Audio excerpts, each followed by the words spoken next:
Swing and a fly ball out towards right center. Castellanos is there. And the Phillies are National League Eastern Division champs. Fans are singing along with Price and Stock's walk-up music. Out at home plate. What a play by Hoffman. He got him. And the ball game and the series are over. Home run for Kyle Schwarber. And the Phillies close out the National League East. They are the champions of 2024.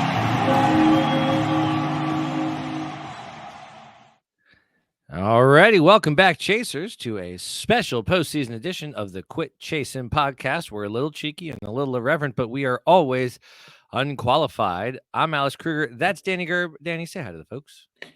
Hey, everyone. How you doing tonight, Alex? I'm doing, I'm great, man. I am feeling alive, which is fun. I'm excited to talk a little bit about what we've seen so far this postseason. Chase Nation, if I may.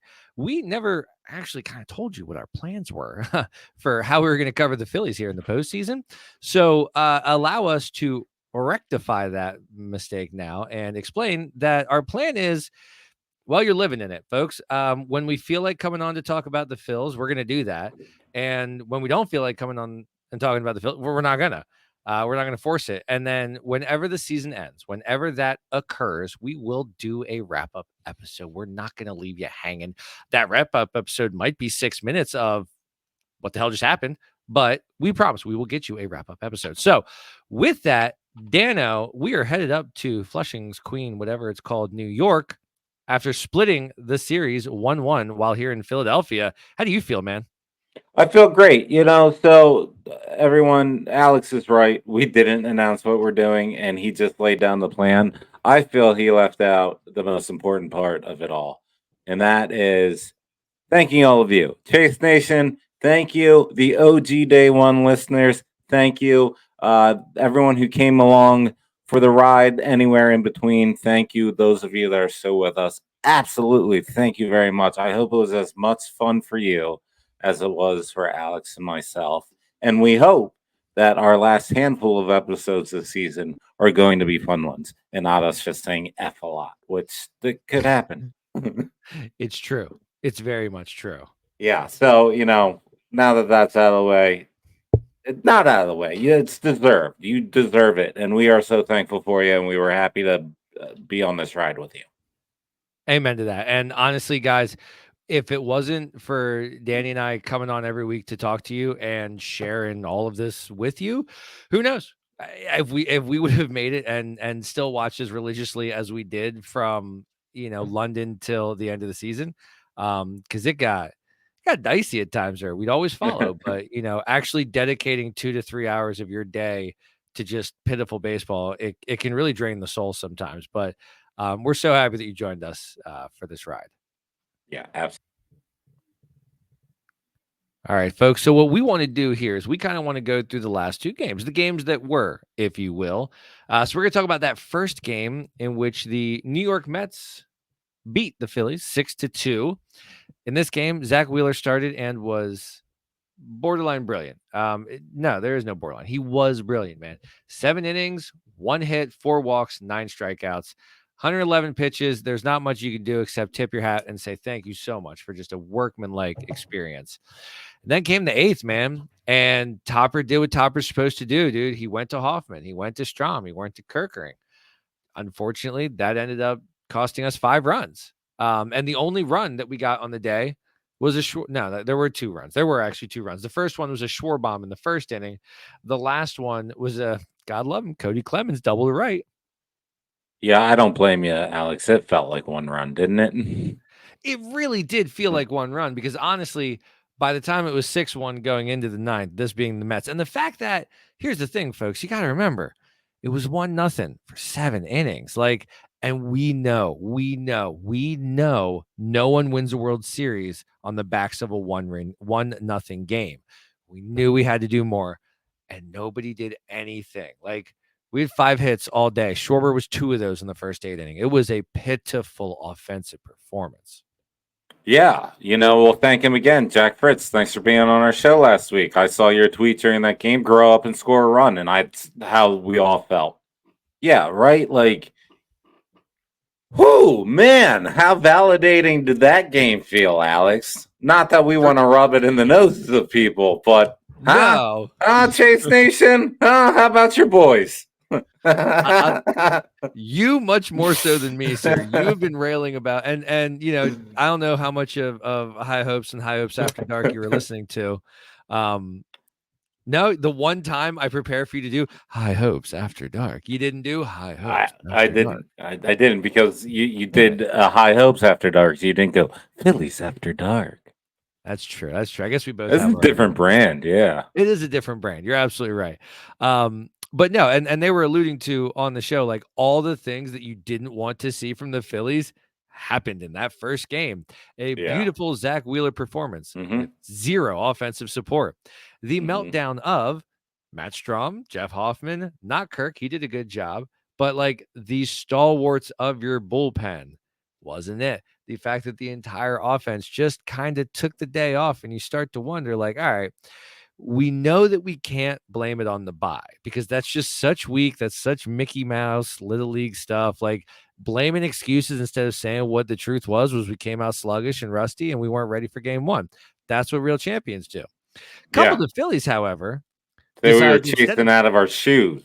Chasing out of our shoes when they know they need to quit chasing, but no one wants to give us the plug. No one says quit chasing. Like the podcast said. Chasing. Unbelievable. It's unreal. Can we buy a Quit Chasin, Trebek? Can we buy a Val?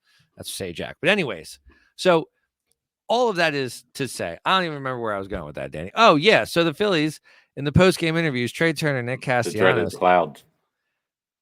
Danny, they start talking about cloud coverage. And like I know.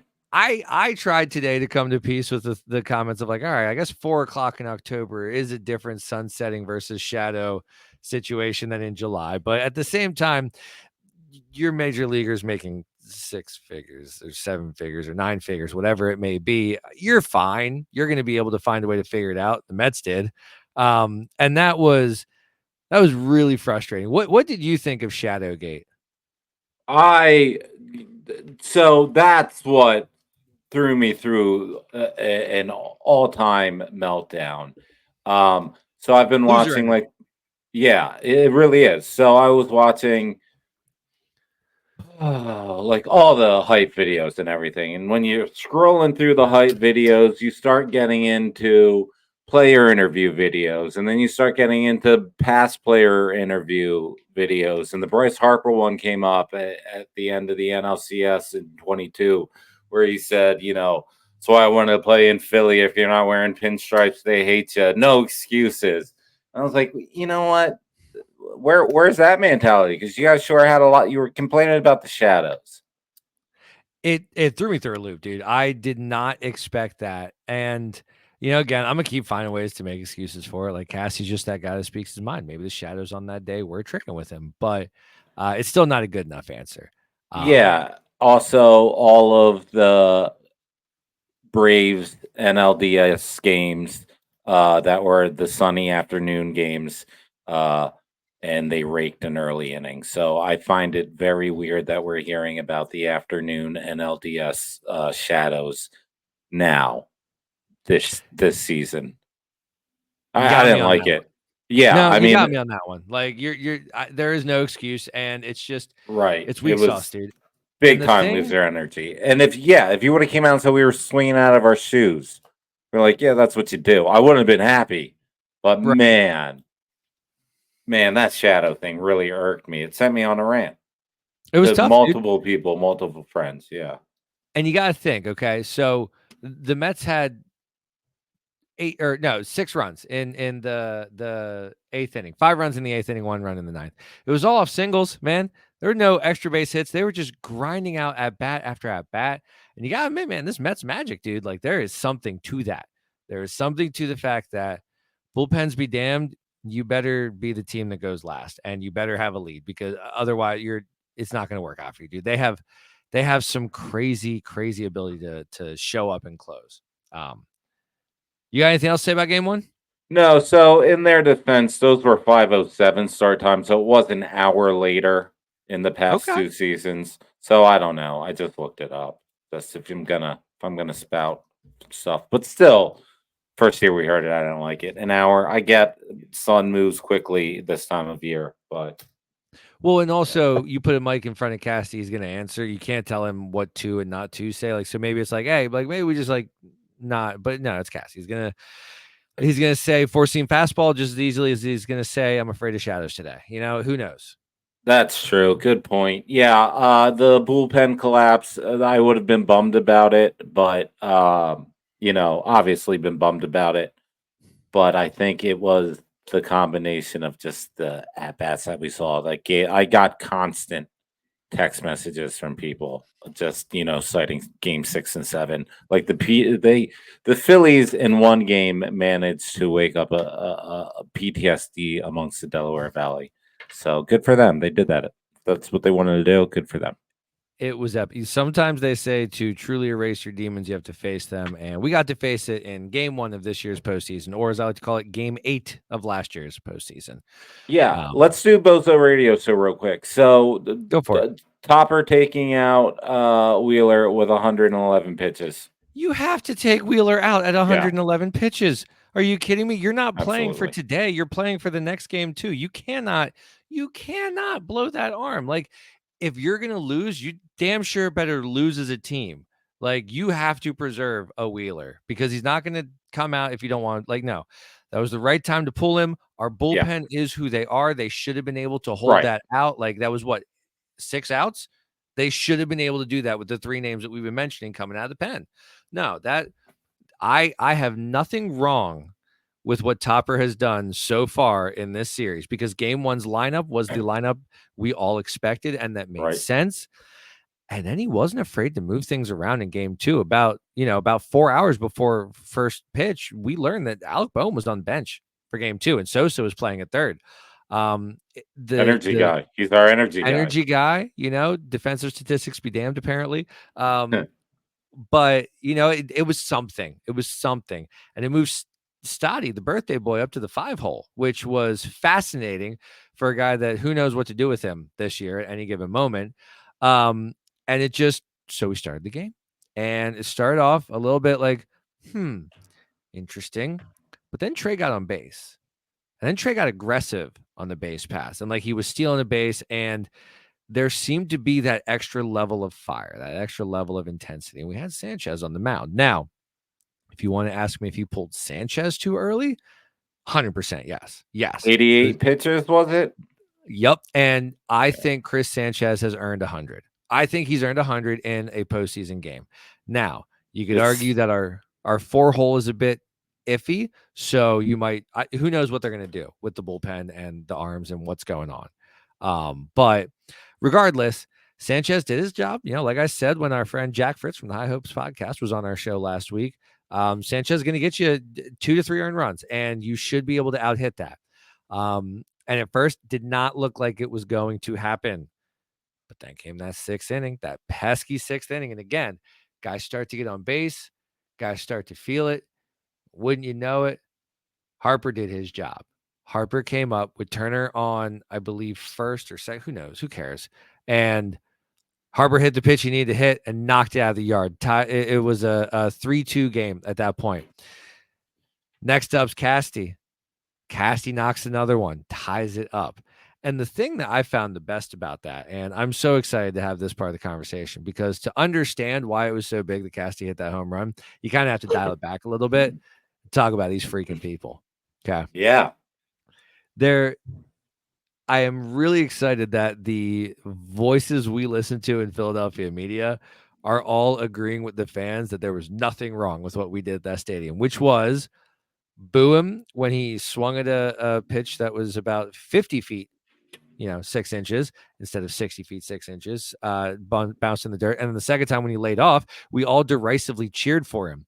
He takes a step back. He says to himself, these freaking people. Casty went on to have the postseason. Honestly, it's not even the postseason game of his life. Thanks to all it's not. He did last year, but he had a postseason game for the ages. He ties it up. He hits a go-ahead knock, and then he walks it off. Like, Casty did all the things he needed to do, and it was the game that we needed to see, man, because they went up 3-0. We weren't doing much, and then we tied it up, and then Nimmo the wuss hit a home run, and we're like, great, not this again. They're up 4-3. But then Stotty tripled, and in comes Harper and Casty, and Real Muto got Stotty in. And like, we were playing small ball, and we were doing the things we need to do, coupled with some well-timed home runs. And it was just phenomenal, because when Vientos came up and hit his second 2-run knock of the day, this kid, I'll tell you what, he's playing David Wright's position. I'm starting to hate him as much as I hate David Wright. At least the early returns are starting to prove that way, because dude has a level of what the hell in him right now. He is playing like a man on fire, and I don't love it. But again, big money was on the bases. Turner and Harper first and second. Casty came up, knocked him home, and we all knew it the moment it hit off the bat. And it was just, these are the fightins. That's what we're talking about. This is what we needed to see. This is what we hadn't seen in easily 6 straight playoff games. Yes, we won Game 5 last year against Arizona. Nobody felt great about that win. We all felt like, okay, we did the win, but it wasn't a statement win. It wasn't coming back 3 times in the same game to keep pouncing back. They did that thing that we need them to do for us to believe that they are championship caliber. They did not stay down. And I understand that national media is going to clown Harper for saying that Rocky would have been proud because he's a fictional character. But you know what, guys?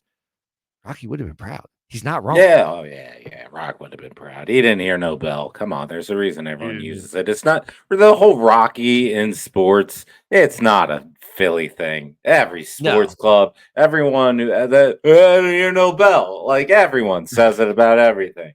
The guy the lovelorn dude trying to get his college ex back, says it.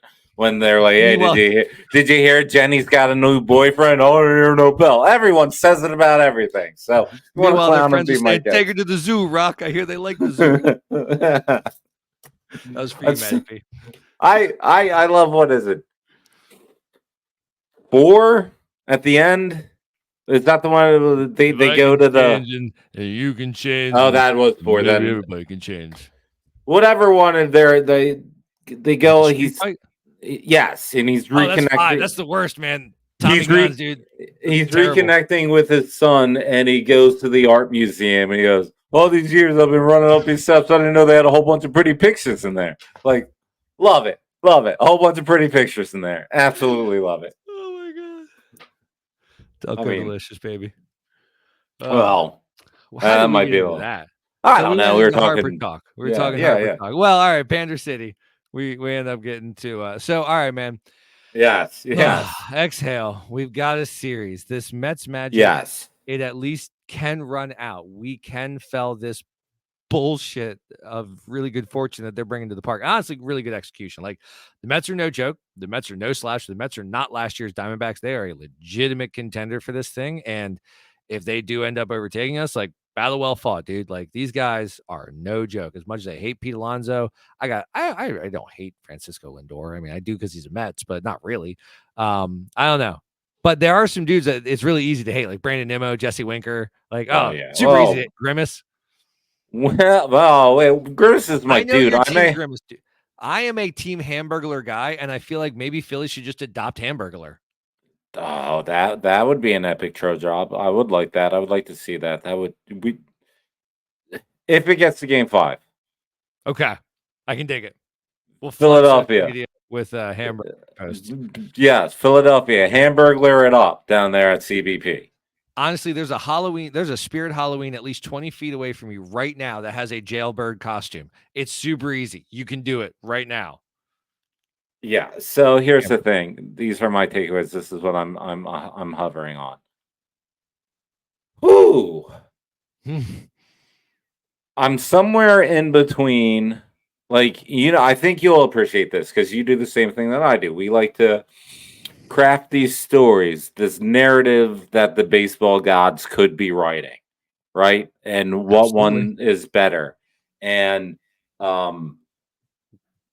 the narrative of, like, all right, this team's getting a little chippy, this OMG and Grimace, and I got a text from a buddy who was just like, I can't stand watching this Mets team. They're acting like a bunch of drunk white girls at a wedding. And like, wow, they do, right? And listen, we were the fun team too, but like, there's some new narratives being written. Like, All right. And I enjoy the element of the hot, spunky, barely should be there wild card team running through the MLB postseason, And wreaking that's the havoc. Tigers anyway. That's the Tigers. Can that be the Right. Tigers instead of the Mets? How about that? Can that Yeah. be the Tigers' turn? I How mean, about that, aren't guys? they? They're way They more are the the exact darling same than the thing. Mets are, right? 100%. We love to So see it. like, but I like that. I like that character. Like, if this was a reality TV show, like I like casting that character in the postseason. I think there needs to be one of them. Enough with them moving on. Like, we've seen it a couple times. We were the benefactors of it one year. It was fun. We were on the magic carpet ride. But the thing with the magic carpet rides is eventually those teams die a death, right? Eventually the genie's magic wears off, and you got to face Jafar as Aladdin, not as Prince Ali. I agree with you. Right. And you got to think their bullpen isn't the best. Not even good. Oh, there's a reason Edwin Diaz was coming out in the 7th last night. Right. And that's what I was getting at. And it's getting so worked. And if you remember our fun magic carpet rides, they were fun until everyone just hit the wall and died a death. And I think that fight, the Phillies coming out of that fight, it's still going to be a dogfight, but it's no longer the,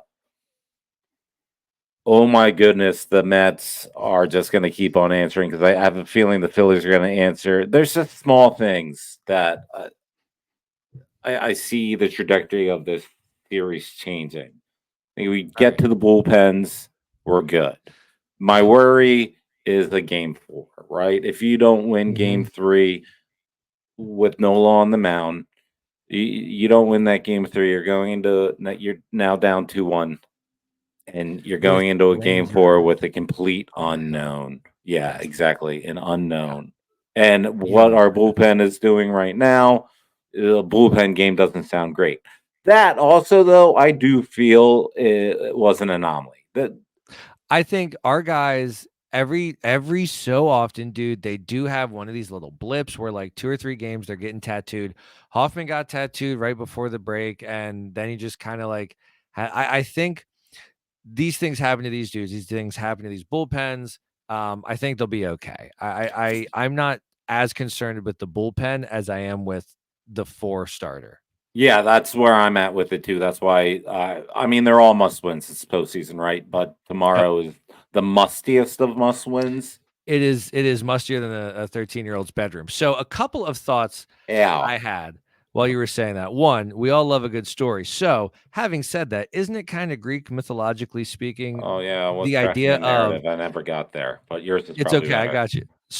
So we were once the plucky upstarts, baseball gods on our side, and then we have continually crafted championship winning whatevers and have gone to the postseasons and have now earned our way to the spot that we're at. Wouldn't it make sense that we have to take down our mirror version of ourselves at the beginning of our journey to be able to ascend the mountaintop? Isn't that wow, that is Greek when you think about it? That's pretty heady, right? Yeah, I like it. Baseball gods, I hope you're paying attention. I just gave you a really cool segue in your book. Yeah, you have to beat the younger you now. You have to beat the plucky upstart you to actually ascend. That's why the Braves couldn't do it. And that's why they've now, we've seen what happens. So I don't know. I'm just saying. I'm not trying to piss you off, baseball gods. Okay. I'm being respectful here. I'm still of the impression, if you've been watching this LA Padres series, and fun series. I'm still in the impression that I like this Mets matchup more than the Brewers matchup. The Brewers, are they going to put up that spunky fight that gets the team out of the funk that they were in game 1? Nope. You're so right. They're so Milwaukee nice. Yeah. And they're not going to do whatever Brandon Nimmo said as he came across the base saying, "Where's Sanchez?" Talking and chirping. That got our boys fired up because, again, Nimmo hit that homer and then Stotty tripped and then Real Muto got him home. Like, that's when the fight really locked on. Like, don't talk to us. We love it. Right. I don't want to count gooses before they are laid or whatever the saying is. But if the Phils do get through this series, I think they're all the better for it. I think it puts them in a way better position than if they were to have played the Brewers and get through a Brewers series. And it's going to be a dogfight. I'm more optimistic today, obviously, after evening it up than I was Saturday evening. But that's not just because of the win. That's because of how they won, answering back. Way better approaches at the plate. You saw it. Hopefully, they noticed in the clubhouse when they changed their approach, it actually pays off and it works and it pays dividends because they changed and it worked.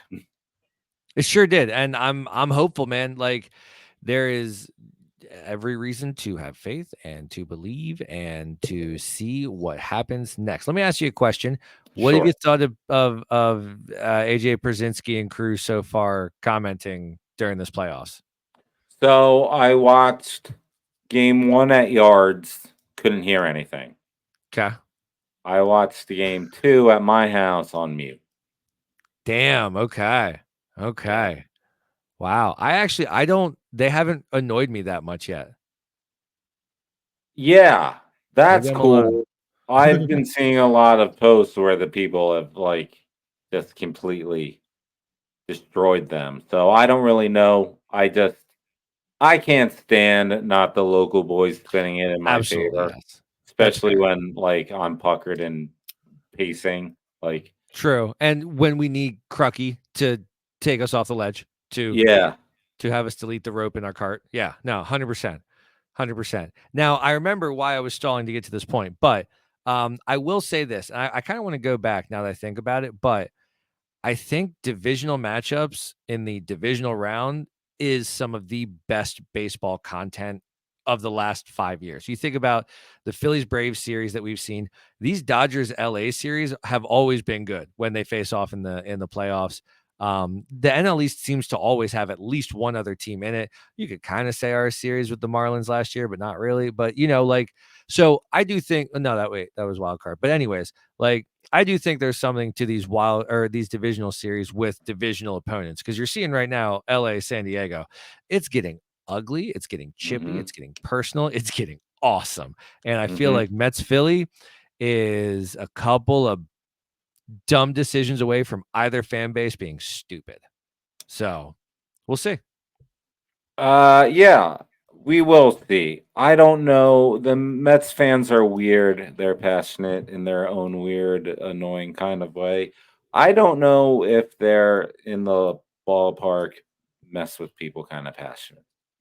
I hope not. I think they're fairly fraudulent. That's more of a Yankee thing. I think they come out. That's a great point. I think they come out, like, listen, everyone has that fan base that, it comes out when they're in the playoffs. It's human nature, right? Ballparks sell out everywhere during the playoffs. It's exciting time to watch baseball.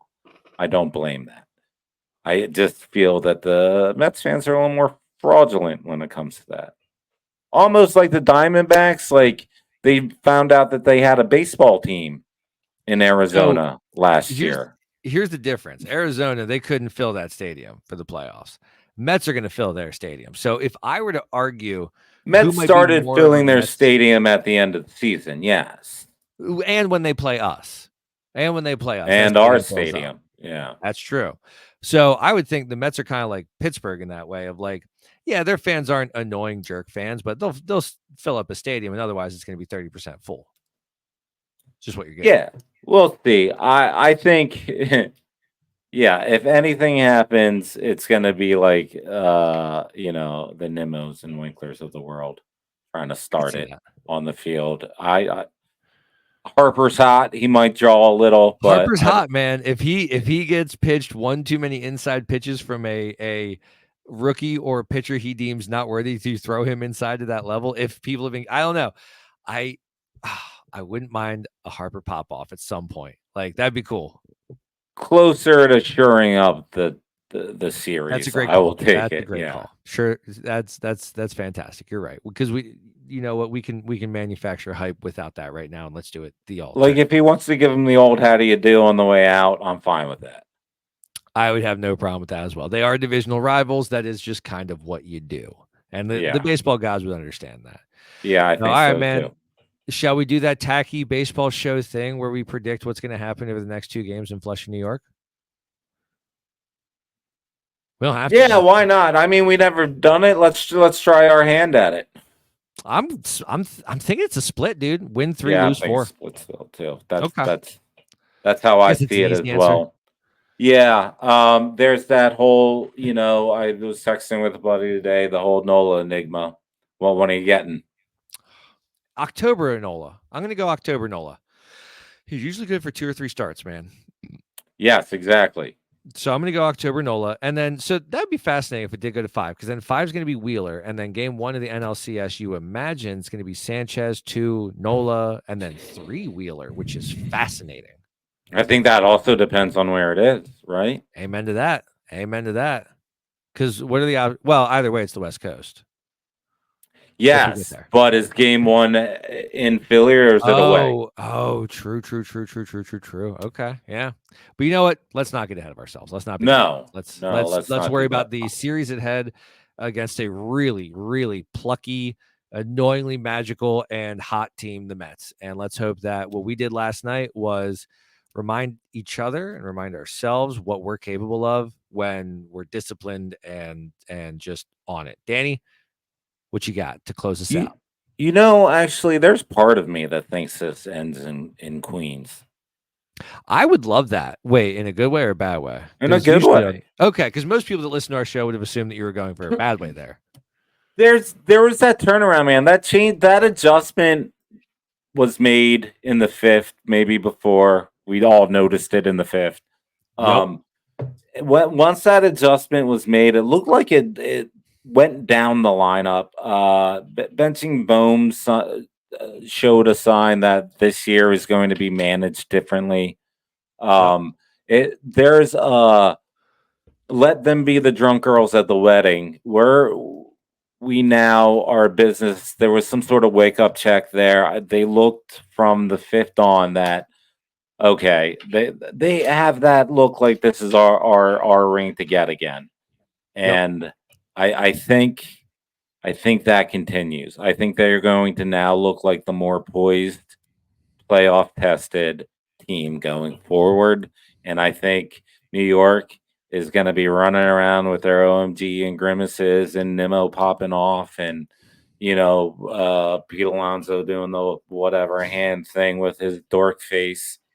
And I think they're just going to get steamrolled by a poised, professional looking, we're down to play business.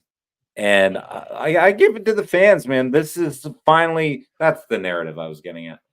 Awesome. This, the Magic Carpet, we were the Magic Carpet team running on vibes, fueled by vibes. And the fueled by vibes isn't sustainable. It's like a vegan diet. You're eventually going to run out of energy and crash and die malnourished and skinny and with weird colored skin. To all my vegan friends out there, I apologize. Right? Oh, if they had the energy to type, they would be typing furiously at you. You sure would. Well, watch out. Don't break your finger. No, it's their choice, and I support it. I really do. But jokes aside. And we saw it with our team. And the fan base didn't just sing along to A-OK yesterday. Nope. They booed. They booed Casty. When they booed Casty and then cheered, they were booing everyone. It was the 4th. Good. Because, and that's the thing that, like, some people, were giving me a little bit of crap for being extra harsh on the Phillies and whatnot. And I have no ill beliefs in anything that I said. I am going to hold the Phillies to a higher register and hold them accountable, because guys like Bryce and guys like Casty are going to hold themselves to. And when you hold them accountable, they're going to want to piss you off and prove you wrong. And that's what I'm here for. So if I got to be that negative energy fuel that gets you to the mountaintop, I don't care. I want to get to that mountaintop. So here you go. Boo. This Phillies team, that is this era of Phillies, this was the first time they weren't coddled and they responded. Holy shit. That's a great point. This is the first time that the fans stopped giving them a pass in these situations at home. It is. Stop trying to will it by singing and by clapping and by twirling and start saying, you know what? No, man, This is unacceptable. This is unacceptable. I'm not going to the clinic. I'm not getting burned again, dude. Like you're going to have to show me that you're deserving of my love, and then I'll give it to you. And they did that. And the big money guys, like I said before that inning, $700 million is coming up to the plate here. 1, 2, 3. If we're going to do it, it's going to have to be now. It's going to have to be these guys. And they did it. They showed up and they shut me up. And that's what I'm looking for. I was at Yards Brewery watching the game, and whatever that was, the bottom of the sixth, where Cassie offers at the ball that bounced in front of the plate, that place erupted. A bunch of FUs, this effing shit again. Like, yep. They are now being held accountable for that stuff. And guess what, man? He reacted. He didn't like it, but he reacted. And he respects us for it. You know he does. You know he respects us for holding him to that level. Like these freaking people, like, damn, I really can't win one. No, you can't. Not until you win one. I was reading tweets that Stott's up and they're not even singing A-OK. And what's he do? He answers with a triple. Hear it. I didn't hear A-OK at all last night. Because we don't want to sing anymore. We don't want to sing while we watch you chase out of your shoes. We are done with that. They were held accountable, and the team noticed. They changed their approach. They look poised. They look professional. They look like they're back on the mission. And now I think they're going to take it to the Mets. They had their wake up. Hilariously, do you know who did not change their approach last night? No, who? Brandon Marsh. He gets he did it for the pinch hit. Well, okay. And he immediately hits a 1-pitch pop out. And you're like, bro, do you want on this roster? Do you want on this team? What are you doing, guy? You mean Bohm? What'd I say? You said Marsh.